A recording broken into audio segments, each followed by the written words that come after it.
1070013 in the general area of North 10, or excuse me, of 10 North Sarah Street. We have one of the parties to that agreement, Ivan Mendenhall, is with us. Um, One of the things about the Administrative Land Use Authority is that we can't talk to each other about agenda items without being in the meeting. So sometimes our meetings almost seem like we're not prepared because we have to have this inner discussion between the three of us. We are prepared. It's just that we can't have that until we get here. So, um, I had a chance to look over this. I think it meets the necessary requirements for a simple boundary adjustment. Have, do either of you have any comments you'd like to make about it? No, I reviewed it on my end, and one concern that I did have was that the new lot or the modification of the center lot was going to push it into a illegal lot because of the minimum width at the setback was going to be pushed to be below 95 feet. I did go through and check the boundary, and it does exceed 95, barely, but it does. So that was one concern I thought I had, but it checks out great. Okay. Um, the only other item that I had was in comparison of the original plats and the requested shifts is noted, and everything looks to be in order, that all the public utility easements and the other easements are unchanged. Right. But I did want to note to the Hess family, was that the The Hess Hesses family? are on the west, yeah. That their beautiful playhouse is built right on top of the public utility easement, just to let them know of that. And that is a risk a risk to them, I suppose. I wasn't sure if how aware they were of that, but in terms of the actual boundary line adjustment, I don't see any issues. Okay.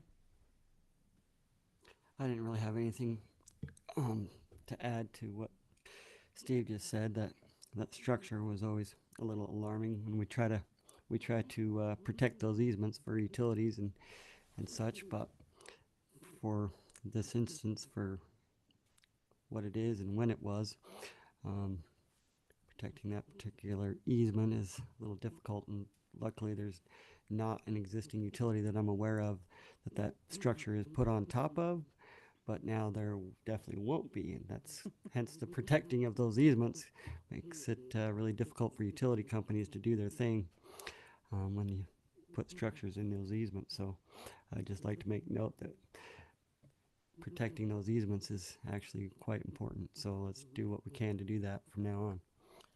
Um, the state code, we just follow what state code calls out.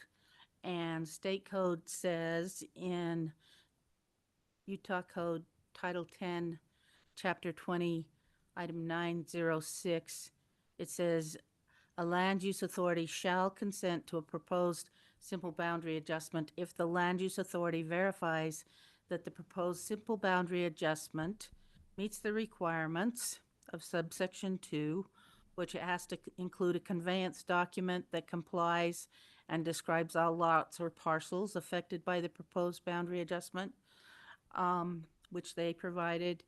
It does not affect a public right-of-way, municipal utility easement, or other public property. And as we've discussed, while a structure in existence may be affecting one of those, this boundary adjustment does not affect any of those. It does not affect an existing easement on-site wastewater system or an internal lot restriction, or result in a lot or parcel that is out of conformity with the land use regulations. And Stephen checked on that. So in my mind, it meets the requirements. Do you have anything to add, either of you? My only second thought is this appears to be potentially the second lot line of boundary adjustment on this parcel. Looking at the historical plats, the current boundary here, right there, should be right on top of that easement line, and that's what was described in the original plat. So is this, it appears to be actually the second lot adjustment boundary on this one. from what was originally recorded on the Cache County parcels versus what's being presented today. Okay, And I don't know if that matters or not, but I, so does this clean them all up? Does Yeah, this it would. incorporate that one and, yeah. okay. Okay, I think we're okay then. If it created a problem with that No, first one, it doesn't create a problem, no. That was okay, just point of observation, apparently. okay. All right. Mr. Mendenhall, would you mind taking a minute and come up to the mic, please? Sure.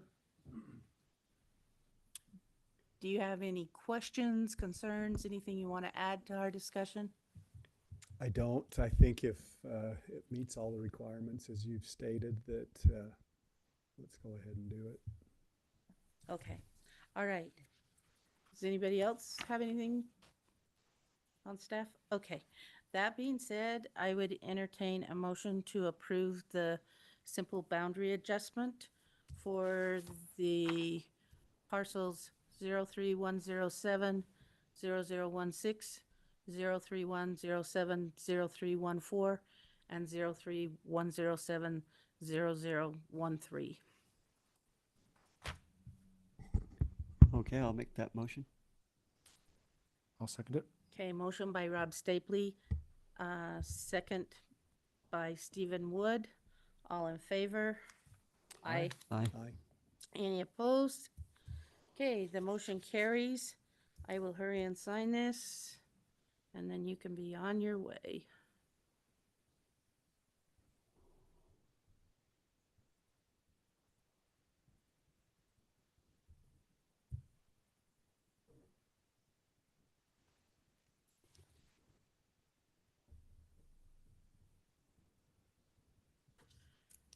Okay. I'll give you these. Thank you. Thank you. Okay. Tell the Hesses hello. I think they're in Arizona, aren't they? Yeah. Probably a little warmer there. Okay. Our second item of business is Fazenda Beliza subdivision amendment. This is amendment number 1. The Administrative Land Use Authority will consider and may take action on Fazenda Beliza subdivision First Amendment, removing a 10-foot setback internal lot restriction on Lot 1, located in the general area of 158 West, 620 South. One of the reasons why this is an internal lot restriction and not an actual city setback is because this particular 10-foot setback is beyond the area where the city would require a 10-foot setback. Because we have the setback and easement combined within the stormwater pond, and then your developer, your design engineer put an additional 10-foot setback off of that pond, which we don't require. So it really, we are dealing with what they termed a setback, but it's not a traditional setback as required by city code. That's why we're able to do this without going to city council and then actually, if we were working with an actual setback, we wouldn't be able to change the setback because they're in code. So that being said, which one of you would like to speak for the application? I'll go ahead and. Troy, I'm can you- Troy Stern. Can you pull that mic kind of a little bit wheel closer to it? And we have to be recorded because we're an open meeting, and so, Okay. My name's Troy Stir. I'm speaking on behalf of Gary Stoffer that owns the property. And as Scarlett mentioned, we're just wishing to do away with the 10-foot easement that I can between. So on the west side of the property, there's a retaining pond. And right now there's a 10-foot easement from the retaining pond. Setback. Setback, sorry, thank you. The setback from the retaining pond over that would prevent me from building any construction any closer. That makes my house, or trying to make a house, very, very narrow. And so I'd like to do with the setback on the front where the pond is. The setback would still be valid behind the pond, just not where the pond is. And it would allow me to build over. Of course, I wouldn't build up to the pond, but anyhow, whatever, within a few feet of the pond. And that's what we're trying to accomplish today. Okay. Rob, Stephen?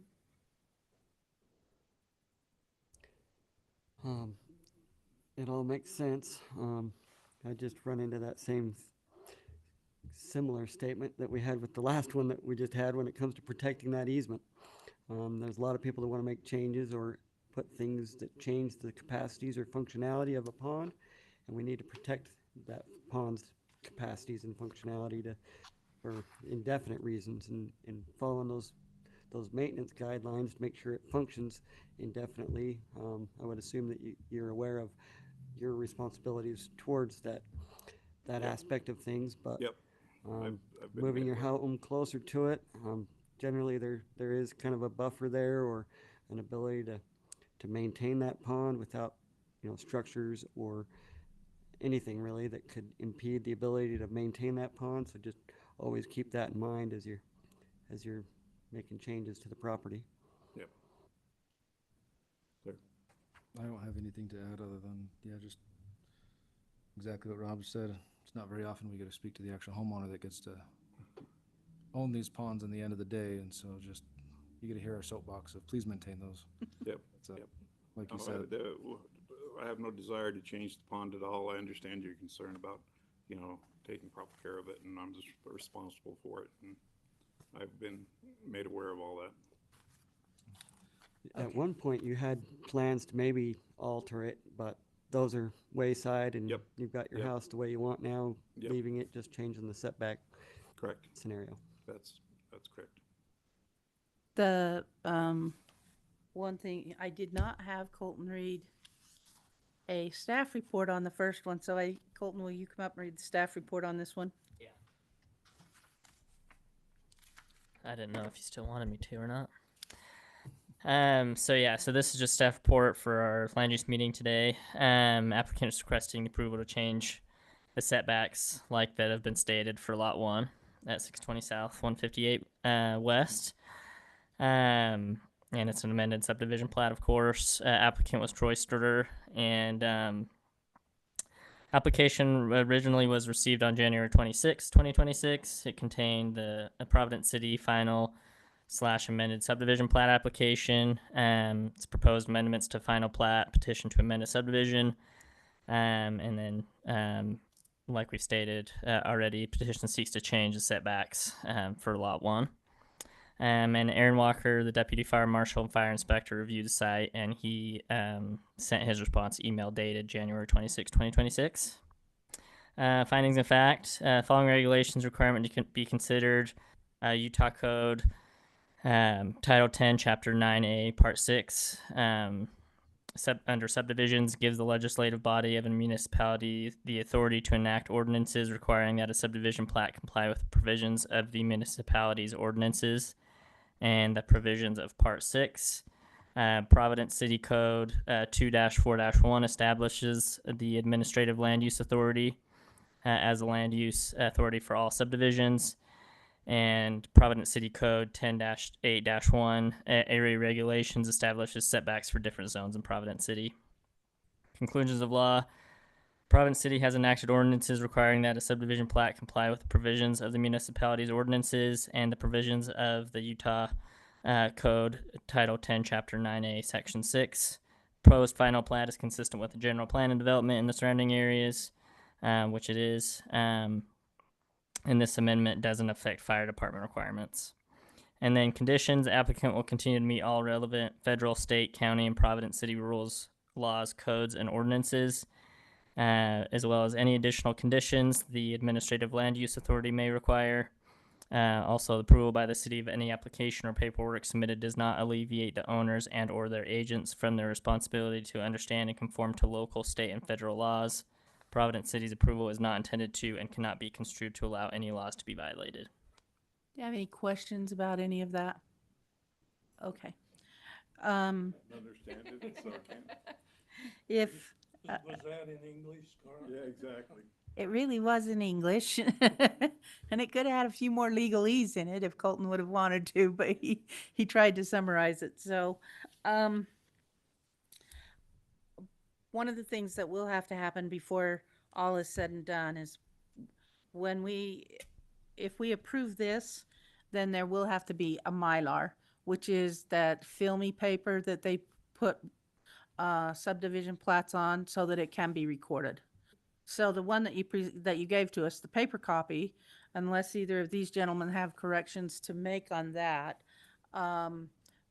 you would just have to produce that same thing again, only on that Mylar, and then bring it in. Okay. And then bring it in and we can get that signed, so you can get it We've recorded. had Clint Hansen do that, so we'll just go to him and have him print one to start. Okay, that was Gary Stoffer, the property owner. Okay, Stephen, Rob, anything you want to say on this one that we haven't already? Nope, I'm good to go. Okay, then I'd entertain a motion. I'll make a motion, we approve agenda item 2, Fazenda Beleza subdivision amendment for the 10-foot setback internal lot restriction on lot 1. I can second that motion. Motion by Rob Stapley, second by Stephen Wood. All in favor? Aye. Aye. Any opposed? Motion carries. Thank you for your time. Thank you. We appreciate it. And we'll watch for your Mylar to come in.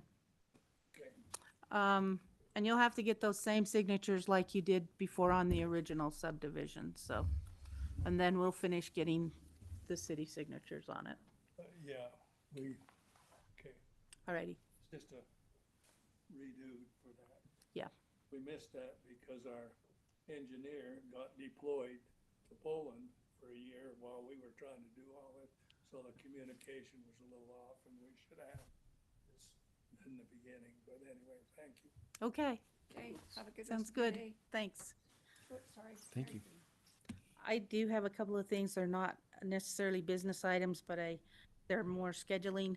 We do have, I noticed that some new information came in on the Miller site plan, and we also have a conditional use. So I'm just wondering about everybody's availability right now while we're all right here together I have time. next Wednesday. Not now, because Oh. we haven't agended them, so we can't do them now. I apologize. Next Wednesday would be the 4th? Yes. I have availability, yes. What day were you hoping? March 4th? I'm just hoping for either next Wednesday or the following Wednesday. I guess part of that would depend on how much time you think you need to review. But I just would like to get it on our calendars so that it doesn't kind of get like last time and we had to keep moving because we'd already scheduled other stuff. So you said it was a conditional use permit as well as some additional information on the Miller convenience? facility? Yes. Unless something else happens to pop in, but right now those two items are definitely in-house. I definitely feel comfortable getting everything looked at for the Millers in preparation for that. The conditional use permit, I have not got to see the extent of it. It's for a daycare and it came in just earlier today and I emailed it out, so So no building of any new infrastructure, just, just a daycare. I think that there's no reason to make them wait. Okay. What about I you, Rob? concur, yeah. Okay. I'm Is that all free. right with everybody if we schedule for March 4th at 2:30 in the afternoon? Yep. And Ty will have at least those two items. If we get something else that we can process in that short of a time frame, I'll let you know. Okay. Does anyone else have anything they need to bring up that, I don't know if it needs, where it's not on the agenda, just there were some discussions about the Miller convenience facility. He had called me and he wanted me to talk to Rob. we probably can't really do that without it being an agenda item. So, but we'll get right on it, get it on the agenda so that we can really Okay. discuss it. Yeah, he just wanted me to discuss Out of curiosity, how long ago did you talk to him? yesterday, What time of the day yesterday? Because I talked to him for quite a while yesterday too. 3 o'clock. Probably after I talked to him then. I think so, because he said it was, how much can I say without Yeah, saying we too much? probably, that's probably Well, much. I think he got the vibe that he's got to accomplish all the tasks, and he's going after them, and he was Yeah. hoping for some leniency, but I think he's getting his tasks done in either way you look at it. So I don't think there's a lot of concern. Check. Okay. I had the same opinion. Okay. Okay, as long as, that's why I would like to schedule it, as long as he can get his tasks that he needs to Yeah, in I that think time so. frame. Okay, all right. With that being said, if no one else has any comments, I'd entertain a motion to adjourn. I can make a motion to adjourn today's land use authority meeting. I'll second that. Motion by Stephen Wood, second by Rob Stapley. All in favor? Aye.